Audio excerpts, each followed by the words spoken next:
Hello and welcome to How to Money with Shuja Qureshi. So what's holding you back from investing? आप invest करना चाहते हैं लेकिन आप स्टार्ट नहीं कर पा रहे हैं। वो क्या वजूहात हैं जो आपको रोक रही हैं? Is it fear of losing money? क्या आपको इस बात का डर है कि अगर आपने इन्वेस्टमेंट की तो आपको लॉस हो जाएगा? Is it lack of knowledge? या आप ये फैसला नहीं कर पा रहे हैं कि म्यूचुअल फंड से शुरू करें या स्टॉक मार्केट या सोने के सिक्के खरीद कर लॉकर में डाल दें, या आप ये समझते हैं कि आपके पास इतना पैसा ही नहीं है कि आप इन्वेस्ट कर सकें। इन मोस्ट केसेस यही कुछ ख्यालात और सवालात होते हैं हमारे जहनों में और हम में से अक्सर इसी कश्मकश में उलझे रहते हैं और इन्वेस्टमेंट का पहला कदम रख ही नहीं पाते। लेकिन आखिर कब तक? आखिर आप अपनी जिंदगी की फाइनेंशियल प्लानिंग कब स्टार्ट करेंगे? ये सवाल लोगों से पूछा जाए तो वो खामोश हो जाते हैं या सिर्फ मुस्कुरा कर रह जाते हैं। ऐसा ही एक सवाल और भी है, अपनी मेहनत से कमाए हुए पैसे को महंगाई से बचाने के लिए आपके पास क्या प्लान है? इस सवाल के जवाब में भी ज्यादातर लोग कोई कन्विंसिंग जवाब नहीं दे पाते हैं। तो फिर क्या किया जाए?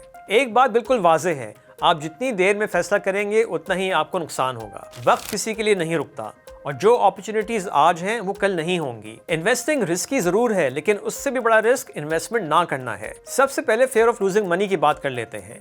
ये कुदरती बात है, लेकिन जरा गौर करें कि जब बच्चा चलने की उम्र को पहुंचता है तो वो एकदम से चलना शुरू नहीं कर देता। शुरू में उसके कदम डगमगाते हैं, वो गिरता भी है और चोट भी खाता है। लेकिन क्या वो चोट खाने के बाद डर जाता है और फिर दोबारा चलने की कोशिश नहीं करता?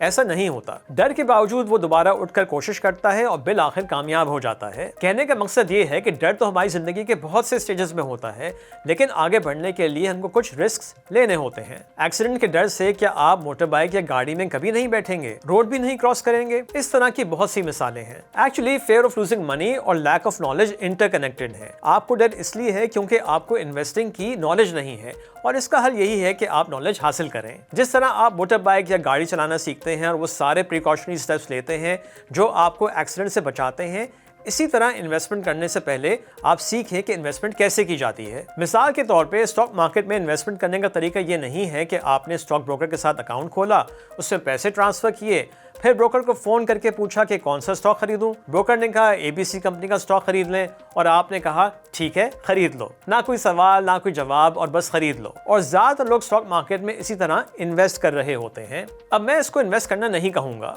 इनफैक्ट जो बात स्टॉक मार्केट के लिए मशहूर है ये तो उसकी एग्जाम्पल है। Without having any knowledge of the company लोग सिर्फ ब्रोकर के कहने पर पैसा लगा देते हैं। आपने गौर किया कि मैंने ये कहा कि पैसा लगा देते हैं, मैंने इन्वेस्ट का लफ्ज इस्तेमाल नहीं किया। अब मैं ये नहीं कह रहा कि ब्रोकर ने गलत एडवाइस दी होगी, बिल्कुल ठीक एडवाइस दी होगी, लेकिन आपने तो नॉलेज के बगैर ही पैसा लगा दिया। ये वो मौका है जहां आपको सही डरना चाहिए। फेयर ऑफ लूजिंग मनी यहां होना चाहिए क्योंकि आपने खुद उस कंपनी के बारे में कोई नॉलेज हासिल करने की कोशिश ही नहीं की। मैं आपको बताता हूं कि मैं किस तरह स्टॉक्स में इन्वेस्टमेंट करना शुरू करूंगा। सबसे पहले सिलेक्शन ऑफ ब्रोकर। यहां मैं अपने फ्रेंड्स और फैमिली से जरूर मशवरा करूंगा, लेकिन थोड़ी रिसर्च खुद भी करूंगा। फिर मैं गूगल पर award winning brokerage houses of Pakistan search करूंगा। इसके अलावा पाकिस्तान स्टॉक एक्सचेंज की वेबसाइट पर भी टॉप ब्रोकर्स की लिस्ट आपको मिल जाएगी। उनमें से कुछ ब्रोकर्स को सिलेक्ट करके उनकी वेबसाइट और सोशल मीडिया प्लेटफॉर्म्स को फॉलो करना is the next important step. मैं उन ब्रोकर्स को प्रेफर करूंगा जिसका रिसर्च डिपार्टमेंट हो, ताकि मैं उनकी रिसर्च रिपोर्ट्स पढ़कर मुख्तलिफ कंपनीज के बारे में नॉलेज हासिल कर सकूं। फिर मैं ये भी देखूंगा कि different brokerage houses social media पर रिपोर्ट्स के अलावा और क्या डेटा शेयर कर रहे हैं और वो मेरे डिसीजन मेकिंग के लिए कितना अहम है। रिसर्च रिपोर्ट्स में मुख्तलिफ कंपनीज की फाइनेंशियल परफॉर्मेंस को एनालाइज किया गया होता है, जिससे उस कंपनी के स्टॉक्स में इन्वेस्ट करने का फैसला किया जा सकता है। लेकिन इसका ये मतलब हरगिज नहीं कि ये रिस्क फ्री इन्वेस्टमेंट हो जाएगी। इस नॉलेज से रिस्क मैनेज करने में मदद मिलेगी। चूंकि स्टॉक मार्केट में मुख्तलिफ सेक्टर्स की कंपनीज लिस्टेड होती हैं जो एक साथ ट्रेड कर रही होती हैं और किसी सेक्टर में पॉजिटिव और किसी में नेगेटिव खबरें भी आ रही होती हैं जो कलेक्टिवली मार्केट की डायरेक्शन को सेट करती हैं। इसके अलावा मार्केट बहुत से एक्सटर्नल फैक्टर्स जैसा कि पॉलिटिकल हालात, जियोपॉलिटिक्स और ओवरऑल इकोनॉमिक कंडीशन से भी इन्फ्लुएंस होती है।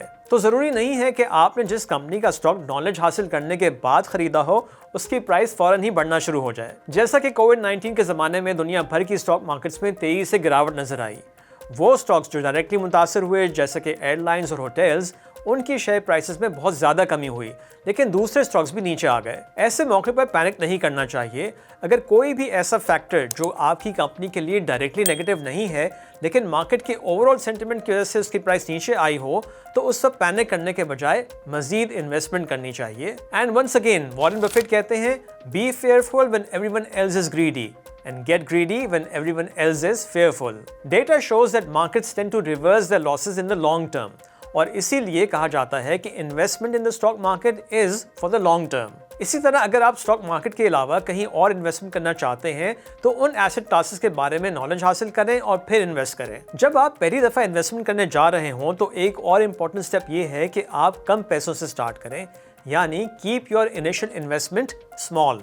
इससे भी आपका fear of investing and losing money control होगा और जैसे जैसे आपका कॉन्फिडेंस बिल्ड होता रहे आप अपनी इन्वेस्टमेंट की अमाउंट को बढ़ा सकते हैं। लेकिन डोंट गेट ओवर एक्साइटेड। अक्सर लोग ओवर कॉन्फिडेंट भी हो जाते हैं और एकदम से ज्यादा पैसे इन्वेस्ट कर देते हैं। एक अच्छी एडवाइस ये है कि आपके पास कुछ कैश होना चाहिए ताकि अगर मार्केट नीचे आए तो आप मजीद इन्वेस्ट कर सकें। कैश मैनेजमेंट एक बहुत इंपॉर्टेंट पहलू है और ये भी एक्सपीरियंस के साथ साथ आता है। जब ओवरऑल मार्केट कंडीशन स्टेबल हो और स्टॉक प्राइसेस अट्रैक्टिव लेवल्स पे हो तो ज़्यादा कैश रखने से आप अपॉर्चुनिटी मिस करेंगे।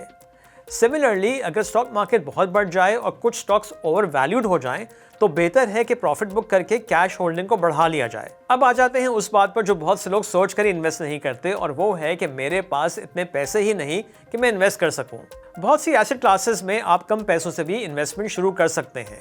इसमें म्यूचुअल फंड्स नुमाया हैं जहां 5,000 रुपए से भी इन्वेस्टमेंट की जा सकती है और अगर आप हर महीने 5-5 हज़ार सेव करते रहें तो वो रकम भी आप कंटिन्यूसली इन्वेस्ट कर सकते हैं। म्यूचुअल फंड्स की सिलेक्शन भी आप उनकी वेबसाइट्स पर हिस्टोरिकल रिटर्न्स को कंपेयर करके कर सकते हैं। So the bottom line is that you need to start investing now then later. आप जितना डिले करेंगे इन्फ्लेशन आपके पैसे की वैल्यू को कम करता रहेगा, लिहाजा इन्वेस्ट ना करके भी आपको लॉस तो हो रहा होगा। मैंने जो अपना गोल सेट किया हुआ है वो बहुत सिंपल है, मुझे अपने पैसे को इन्फ्लेशन से बचाना है बस।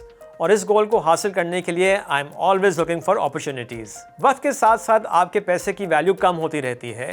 आपने अपने बड़ों से सुना होगा कि हमारे ज़माने में डबल रोटी 10 रुपए की थी जो आज 110 रुपए की है। लेकिन हमको अब इतना पीछे जाने की ज़रूरत नहीं है।